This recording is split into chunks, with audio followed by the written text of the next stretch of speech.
Hey, what up, y'all? This is your boy Ken. You're watching The View from the Game. Thank you for tuning in. If you're on Instagram, you watch me live. I am the actual man behind the Instagram. Yes, I do answer my DMs. When you DMing me. Hey, but check this out, man. While I got your attention, make sure you go get my book, The 48 Laws of Game. That's right, The 48 Laws of Game. You can get it at audible.com. All you got to do is type my name, Pimpin' Ken. When you get to audible.com, and this book, as well as my other book, The Art of Human Chess. This is the book everybody's talking about. This is the book that your daddy should have taught you about. Everything that your daddy didn't teach you the game, it's in this book right here. In The Art of Human Chess, the study guide to win, teach you how to maneuver, teach you how to finesse, teach you how to play chess, teach you how to outsmart your enemy. You got to get my books, classics. Hey, man, also, man, make sure you subscribe, like, and make sure you let everybody know through notification where to come and get this joint at by sharing. And also, I am also the proprietor and the owner of HHF Mag, HHF Clothing, HHF Awards, and HHF Radio. Hey, man, stay tuned, man, and go to thehiphoproternity.com and check us out. And every Monday, we at the Ice Bar. That's right, 5456 Fayetteville Road, Atlanta, Georgia. Every artist get in free. Every A&R get in free. Every executive get in free. Everybody is free. Artists get to perform for free, and you get to park for free. The only free game in town. You know, a lot of people don't know too, man, is levels to the human trafficking. I don't know. I know you did 13 years, 11 years? No, I got 11 years sentence. I ended up doing 9 years and 10 months. Okay, so you did essentially 10 years. Yeah, pretty much, yeah. So they said that if you have sex with these broads, that's human trafficking too, underage. They said they can get you, they said if you have sex with them and you make use them as sex work, that's a double charge. You know what I'm saying? And then they said that if I get a broad and you knock me for the broad or you steal a broad from me, even though I brought the broad to the game and she now paying you, they could charge both of us. See, that's what I'm trying to show you young people. Here's a man that just did 10 years for just driving a car across the state line. Facts. Didn't have no evidence, no money, nothing, huh? Nothing.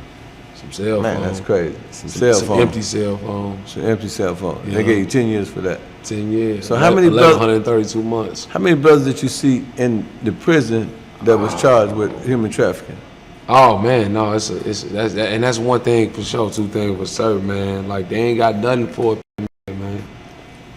Like you gonna see some that sold some drugs and you gonna even see some that then murdered some people, then took people's lives, get out of prison before some ism. I done seen a lot of young brothers, man, that ain't never coming. I know a lot of people that ain't never coming home, man. Over abroad, man. Straight up. And another thing I try to tell people is that yes, it is some people out here human trafficking women. There is some bad actors in the game. Everybody ain't pimping. You know, a lot of people are mispimping. But, you know, the way they look at it, it's like, hey man, listen, these guys don't have no support system, don't have no politicians looking out for their best interests. Put them in jail and throw the key away, so to speak. You know what I'm saying? So you saying that you just seen so many brothers in that system that's caught up under this draconian law, right? Yeah. So what out of success stories, do you know any brother that gave some time back? Nah, that's the thing, and that's the thing about it. That's what I was saying, man. They ain't got nothing for us, man. That shit, like we the worst of the worst, man. Like I got a homeboy, man, that goddamn, like I said, I called my time in 2011, 2012, and I got a homeboy that called his time in 2013, 2014, and he took somebody's life. You know what I'm saying? Like, so you ain't gonna never see them again. You feel me? He went to prison and got out before me. You feel me? So like, yeah, bro, like you gotta that know. human trafficking thing, man. That human trafficking is so serious, man. That you know, I always tell brothers, man. You know, cause see, back in the day, I was in D.C. Yeah. And, you know, we used to be mashing a lot of those bras, you know, they'd tell us, you know, hey, I just date Senator so-and-so, I just dated Senator, I dated Congressman so-and-so. So a lot of these congressmen and these senators, they the biggest tricks of them all. But the opposite side is that these same senators and congressmen are the ones who make the laws. So if a broad do something to one of them, or if a broad say, hey, I got this guy, he mashing on me and I want to be on, don't worry about it, I'm going to do something about it. Mm-hmm. And they all come together. That's what it seemed like they came together. And they had a referendum on the game and said, hey, look here, we're going to make it so hard on these guys that when they get out here and they mash or they got some ism with them, you know what I'm saying, they better not get caught up. Because that's the way it got to be. So when you was in the joint, now, you know, me, you know, I come from the gang. You know, if I was in the penitentiary, I'm still going to be me. I'm going to be up in there popping it, you know, kicking it. That, even though them brothers got all that time, did they lose their soul? They still kicking the game? No, they still be chopping it up? No, on some real shit though, like the coolest motherfuckers in the joint is the motherfuckers that got life and shit. They the most respectful. Yeah, they know this shit. You can learn everything from a motherfucker that got life, but you better not disrespect them. You better not disrespect them. You know, I done seen people with these two eyes. I done seen people die, man. You know what I'm saying, in the prison for, you know, the respect level all the way up there, man. Yeah, I remember when I was in El Reno, man. I seen a couple of brothers get shanked. I was in Oxford, so a lot of the federal prisons I was in. Oxford. Yeah, I was in Oxford. You was in Oxford too? Yeah. It's a lot of brothers in every federal joint I went in. Somebody got shanked throughout my 5.5 years in there. And you know, the question is, a lot of brothers don't know, man, that when you go in that jail, man, ain't no more guns. You know, it's straight. You know, you gotta be about that life. You know what I'm talking about? I mean, you did 10 years. You know what I'm talking about. Yeah. I be telling. That's why I be listening to old boy Sauce Walk, man. He be talking about my life, man. You know that. You know, it's a cakewalk out here, Sauce man. Walker, man. Shout out. But it's a cakewalk hey, out here, Walker, man. I want you and my man to hook up, man. Y'all got this same favor. We're gonna make that happen, man. I'm gonna get with Sauce Walker and we're gonna make this meeting. You know, Facts. Sauce Walker, I need to meet with you. You and Sky the Guy need to, you know, really hook up, man. Yeah, it's a real one right here. So definitely man, let's get out the prison, man. You know, that's your former life. You did your time. You know, we just want to put some light on human trafficking. You being a brother that done been incarcerated for human trafficking, I think you're the best person for this conversation, a person who got experience. You know, so when did your music career start? Did it start before you went to prison or when you came home or while you was in prison? No. I actually since I'm gonna say around the age of 8 or 9 years old, man. That's when I really kind of like fell in love with music. I fell in love with music. I've been listening to it since I was a baby, though. You know what I'm saying? But like when I really started like putting thought to paper, you know, about 8, 9 years old. Okay. You know what I'm saying? And then I started getting locked up around 12, 13 years old, and then you know. You got a lot of time to sit and think to yourself and put stuff on paper. Like I said, I put that mixtape out. They got 21 songs on it, but I shouldn't have did it like that. But it is what it is, man. Right. I feel like I want people to know me as a lyricist before they know me before anything. Right.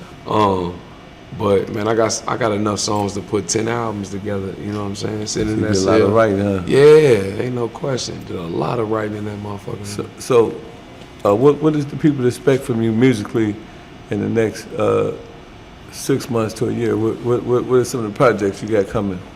Okay, so I was just telling my boys, and then I said, man, you know what? I want to put something out for the ladies, man. I got some, you know, ladies. They really like. They listen to your music. They buy it. Biggest consumers. Yeah, you hear me? So I was thinking about doing a 6-song EP. For the ladies, and I think I'm gonna do that like in the next 6 months. So the project you got out now, what is it called again? It's called Poetry from the Pen / the Imprint. So what type of name some of the joints you got on and name the science behind the joints? Shit, I got that one that I did at the show. The last one that it was like the whole song is called Yeah for Shit Show.